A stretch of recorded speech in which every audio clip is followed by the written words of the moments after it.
I think Hunter's a better corner. I don't think he's a bad wide receiver.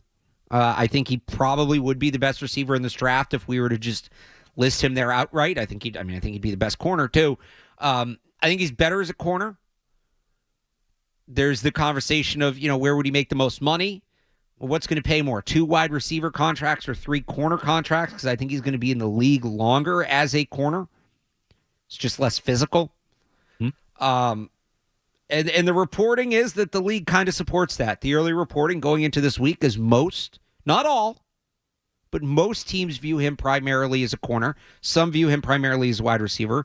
That might come down to need.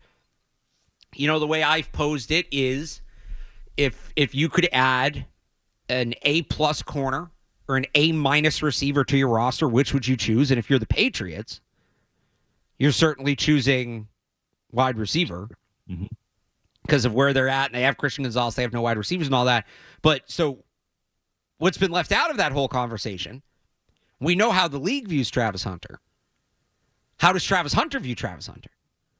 And he hasn't talked a ton about this from a pro prospect point of view. He talked about playing 2 ways in college quite a bit. There is one soundbite from when he was on College Game Day back in November where he was kind of asked, what are you more comfortable doing? He said, I'm more comfortable playing 2 ways. What would you rather do with the NFL? I'll do whatever the team asks me to do. So nothing definitive. And we'll probably get more of that from him this week at the podium. What's going to be more telling is how his meetings go behind the scenes, the reports on that, whatever we get, because that's going to be the conversation he's going to have this week with teams. Yeah. Where do you want to play? This is how we want to use you. Are you okay with that? How much flexibility is there, right? If he goes into these team meetings and says, I'm playing both ways, don't draft me unless you plan to let me play both ways full time, it becomes a very different conversation versus if he goes in and says, I want to play corner and moonlight as a wide receiver, I want to focus on wide receiver, play a little corner, right? We don't know. Like, how flexible is he going to be? What does he want to do? That is a big variable here. And if you're a team considering drafting him, and it's only a handful of teams that realistically have a shot at him, but if you're a team considering drafting him and you go to the meeting and you say, Travis, our plan for you is for you to play corner, and he says, nope, I want to play wide receiver. Like, now what do? Do you still consider drafting him? Do you move on and be like, well, we don't, you can't draft him, bring him to camp and then just hope he changes his mind. I've said this, I think the last thing you can do is, as talented as he is, there's still player development, especially if you're going to draft him as a receiver. You can't just draft him and say, all right, we have Travis Hunter, and I'll figure it out as we go. You need a plan. Yeah. Like any other prospect, you need a plan for how you're going to develop him. So this is a big week because he's a tremendous player, but there is this unique sort of, it's not really a what if, but it's a question. Where is he going to play? What's his development plan going to look like? That's going to be important. And how flexible is he given his ability on both sides of the ball? As long as this is going on, I'm a huge fan of Travis Hunter since I started watching him. And just the way he moves, and he's almost like an alien. Like some of the things he does, the way he can, twist his body and get in position, his hands, he's not a big guy. He's not super tall, but he plays like he's tall. Long legs, long arms. He's just like, it's like God touched him. So you're a football player. That's it. You're just an elite football player. And I think he is one of those generational talents. And if I'm a team that has a ton of holes and a ton of issues and really nothing really going for him right now, outside of a new coach hire, Patriots. Yeah. I honestly would consider bringing in a guy like that because I think he's the most talented player in the draft and one of the most talented players we've seen in a long time. And if he's a corner, fine. If I have a chance at getting Charles Woodson and Champ Bailey over, tackles, I think I might do it. I think he's that good. And I think the kid at playing 2 positions, he ended up with like 90 catches and he led the nation in yards and touchdowns, something like that as a receiver, and was and probably the best cornerback in the country at the same time. I understand you have to make a decision on where he's going to play and how you're going to play him. But I think my first step is I'm going to get this generational talent in my building. Yeah.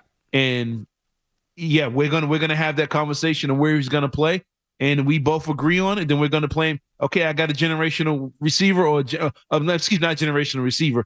I don't know if he's gonna be that, but as a DB, yeah, I think he can be a generational DB. But I'm getting this guy in my building, and he's gonna be one of the faces, if not the faces, of a franchise. And I think he's gonna be a guy that one day will wear a gold jacket. I just don't know how he's gonna go in. But I think he's one of those guys where, you know what, like I mentioned about Will Campbell, I'm not going to be the one that said no to Travis Hunter because I couldn't decide as a coach or whatever how I'm going to use or how I'm going to play this kid. But I think he's one of those guys.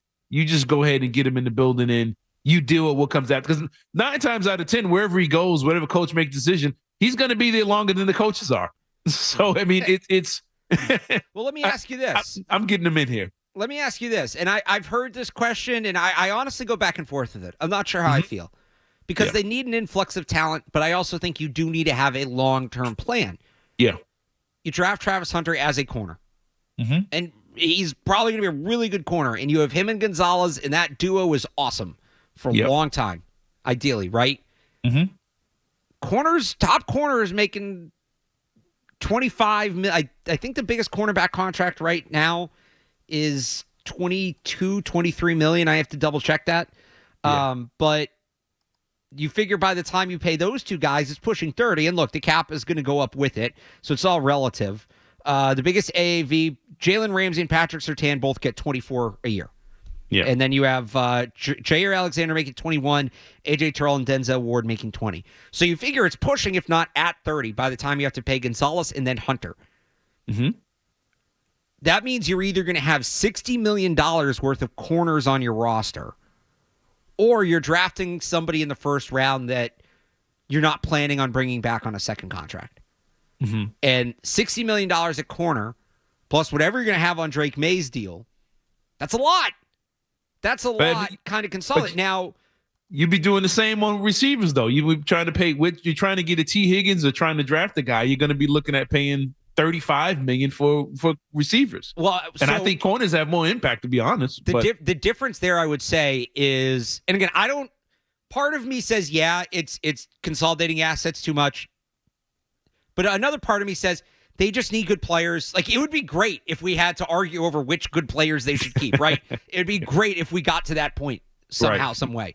But with the receivers, it's a little different. One, if you sign T. Higgins, I don't think you're drafting a wide receiver at the top of the draft. You might take a guy on day 2, but like, we're not talking. You're not going to have 2 Pro Bowl receivers. Well, you might, but like, we're not. You're going to try to get a guy later on and develop him. The other thing is T. Higgins is what, 27. You're not so much worried. You can sign a free agent for one contract. He's 26. You can sign a free agent for one contract and move on from him. Like, maybe you sign T. Higgins to a 4-year deal. And it's like Matthew Judon. He plays 3 of it. You move him at the end when he turns 30. Yep. You draft a guy, you're more in the – that's more of a long-term play. You're drafting a guy high to be here for 10-something years. A free agent, that might just be transactional. We're going to bring you in 3-4 years, and then we're going to move on. So I think it's a little apples and oranges there. Yeah. I'm just looking at it as pure talent, skill. I understand that the numbers are going to be funny when you get a lot of great talent. You're going to have to make this. It's Cincinnati all over again. It's like I got to pay somebody. It would be great if we got to the point where this was like a real discussion. It's just it's an interesting thing I've heard. Yeah. And again, I don't know how I feel. There's a strong argument both sides. Yeah. And really the answer is, okay, well, what does the rest of the roster look like? Which obviously we're not going to know because it's a multi-year process here getting this thing built back up. So if they draft Travis Hunter as a corner, that is going to be the interesting question is, what is the long-term outlook for him and Gonzalez? Are they both here in New England long-term, or now is, we go 2 more years, does one become like a trade piece, right? Or something like that. So that would be, again, let's get there. It'd be great if we can get there. But let's get there.